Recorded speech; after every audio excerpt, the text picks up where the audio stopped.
ये कहानी है चार ऐसे सोल्जर्स की जो कभी मर ही नहीं सकते। वो हजारों सालों से धरती पर रह रहे हैं और अभी तक जिंदा हैं। आज तक उन्होंने सिर्फ इंसानों को बचाया है और अपनी पहचान को उनसे छुपा कर रखा है। स्टार्टिंग में हमें एंडी और बुकर को दिखाया जाता है। ये उन चार सोल्जर्स में से दो सोल्जर्स हैं। एंडी उनके टीम की लीडर है। एक रिटायर्ड CIA एजेंट कोपले उनसे मिलने के लिए आते हैं। उनको लेकर साउथ सुडान में जाना होगा, जहाँ पर वो टेररिस्ट उन बच्चों को ले गए हैं। अब क्योंकि ये बात बच्चों के बारे में थी, इसीलिए कोपले की बात उसे माननी पड़ती है। वो अपने तीनों साथियों को लेकर साउथ सुडान पहुंच जाती है। ये चारों सोल्जर्स ही इमॉर्टल हैं। अगर इन्हें कोई गोली भी मार देगा तो ये उस गोली से कुछ ही देर में रिकवर कर लेंगे। इनके जितनी ज्यादा गहरी चोट लगेगी, उस चोट को रिकवर करने में इन्हें उतना ही समय लगेगा। लेकिन इन्हें कोपले उनसे एक रेस्क्यू मिशन करवाना चाहता था, लेकिन कई सालों से एंडी ने कोई भी मिशन नहीं किया था, क्योंकि वो खून देख देख कर परेशान हो चुकी थी। लेकिन कोपले उसे बताता है ये रेस्क्यू मिशन कुछ बच्चों के बारे में है।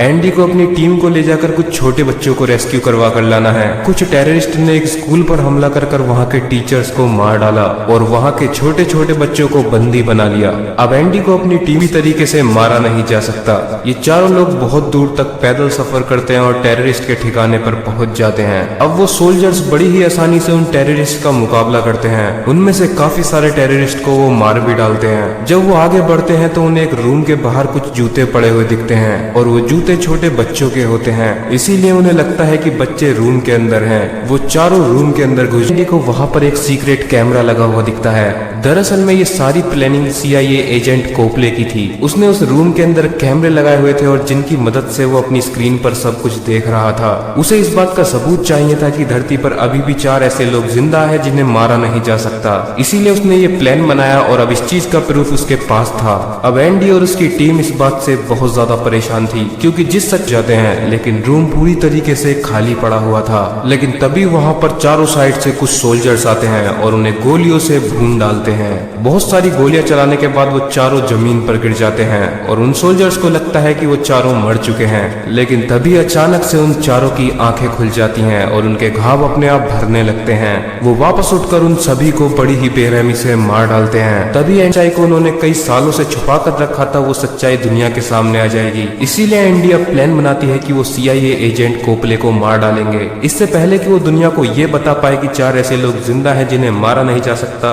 वो उससे पहले ही कोपले को मार डालेंगे। सीन शिफ्ट होता है और हमें एक US आर्मी की टीम को दिखाया जाता है। ये लोग एक टेररिस्ट को ढूंढ रहे होते हैं। उस आर्मी के अंदर एक नाइल नाम की लड़की सोल्जर भी होती है। अपने के अंदर देखती है कि एक लड़की ऐसी है जिसके चाकू लग चुका है और वो अभी भी जिंदा है। दरअसल में सपनों से ही ये लोग एक दूसरे को पहचान पाते हैं। अगर इनके जैसा दुनिया में एक और इंसान है तो इन्हें उसका सपना आ जाएगा, यानी कि नाइल भी इन्हीं में से एक है। लेकिन एंडी इस बात से परेशान होती है क्योंकि ऐसा 200 साल पहले हुआ था। क्योंकि 200 साल पहले बुकर ही एक आखिरी बंदा था जो कि उन्हें मिला था और उसके बाद से उन्हें किसी का भी है। उसे घर के ऊपर शक होता है, इसलिए चेक करने के लिए वो घर के अंदर जाती है। नाइल अपने साथियों के साथ उस घर के अंदर घुसकर उस आतंकवादी को ढूंढ लेती है और उसे गोली मार डालती है। लेकिन मरने से पहले वो आतंकवादी नाइल के गले पर भी एक चाकू मार देता है, जिससे नाइल का गला कट जाता है और बहुत ज्यादा खून बहने लगता है। अब नाइल वहीं पर बेहोश हो जाती है। दूसरी साइड एंडी को नाइल का सपना आता है। वो सब सपना नहीं आया था, लेकिन ये लड़की अचानक से कहां से आ गई।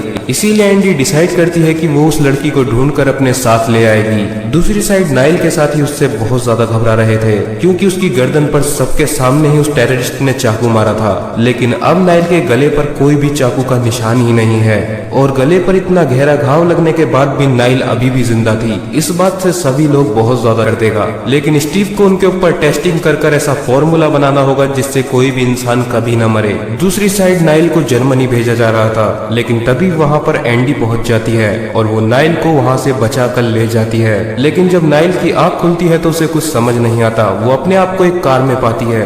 वो चलती हुई कार से ही कूद जाती है। तभी पीछे से एंडी नाइल के सर में गोली मार देती है और वो वहीं पर शॉक थे। इसीलिए अब नाइल की टेस्टिंग के लिए उसे जर्मनी भेजा जाएगा। दूसरी साइड हमें CIA एजेंट कोपले को दिखाया जाता है। वो एक फार्मास्यूटिकल कंपनी के ओनर स्टीव से मिलता है। कोपले स्टीव को एंडी और उसकी टीम की वीडियो दिखा देता है और वीडियो देखने के बाद स्टीव शॉक रह जाता है, क्योंकि वो देख लेता है कि एंडी और उसकी टीम कितनी ज्यादा गोलियां लगने के बाद भी जिंदा थी। कोपले स्टीव से बोलता है कि वो उन चारों को पकड़कर उसके हवाले गिर जाती है। कुछ ही समय के बाद नाइल दोबारा से ठीक हो जाती है और उसके जख्म बढ़ने लगते हैं। इससे एंडी नाइल को ये समझाना चाहती थी कि वो भी इमोर्टल है और उसकी जिंदगी अब उनके साथ लिखी है, लेकिन नाइल को अभी भी कुछ भी समझ नहीं आ रहा था। वो एंडी के सीने पर चाकू मार देती है। एंडी किसी तरह नाइल को वहाँ से उठाकर एक एयरबेस पर ले आती है, जहाँ से वो लोग उड़कर अपने साथियों के पास जाने वाले थे। प्लेन के अंदर एंडी काफी इमोर्टल है। कई घंटों के सफर के बाद एंडी पेरिस पहुंच जाती है, जहाँ पर उसके बाकी साथी रह रहे थे। अब एंडी नाइल को अपने साथियों से मिलवाती है,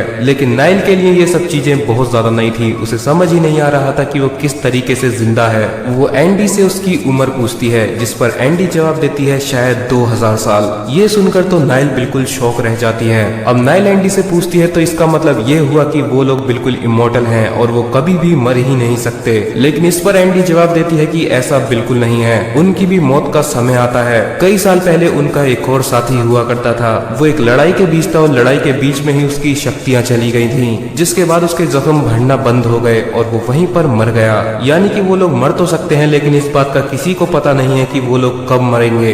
रात को सभी लोग सो ज्यादा ड्रिंक कर लेती है, जिसकी वजह से उसकी आंख लग जाती है। नाइल इस चीज का फायदा उठाकर एंडी के हाथों को बांध देती है और वो पायलट को गन पॉइंट पर लेकर उससे प्लेन को वहीं लैंड कराने के लिए बोलती है। लेकिन एंडी कई 100 सालों से जिंदा थी और उसे सारी ट्रिक्स पता थी। वो बड़ी ही आसानी से नाइल को मारकर बेहोश कर देती है। अब नाइल को होश आने के बाद एंडी उसे काफी ज्यादा समझाती है और अब नाइल भी समझ चुकी थी कि वो भी एक जाते हैं। लेकिन तभी नाइल की अचानक से आंख खुल जाती है। उसने एक बुरा सपना देखा होता है। उसने सपने में एक लोहे के ताबूत के अंदर एक लड़की को देखा, जो कि किसी समुद्र के बीच पड़ी हुई है और वो लड़की अभी भी जिंदा है, यानी कि वो भी उन्हीं की तरह इमोर्टल है। ये बात सुनते ही वो चारों लोग शॉक हो जाते हैं। वो बताते हैं उस लड़की का नाम क्वीन है और वो भी उन्हीं की तरह इमोर्टल है। वो 500 सालों से ताबूत के अंदर उस समुद्र में फंसी हुई है। क्वीन ही ऐसी पहली सोल्जर थी जो कि धरती पर आई थी और वो ही पहली इमोर्टल भी थी। फिर उसके बाद उसे एंडी मिली, जिसके बाद एंडी और क्वीन ने मिलकर कई सारी जंगें लड़ी और इंसानों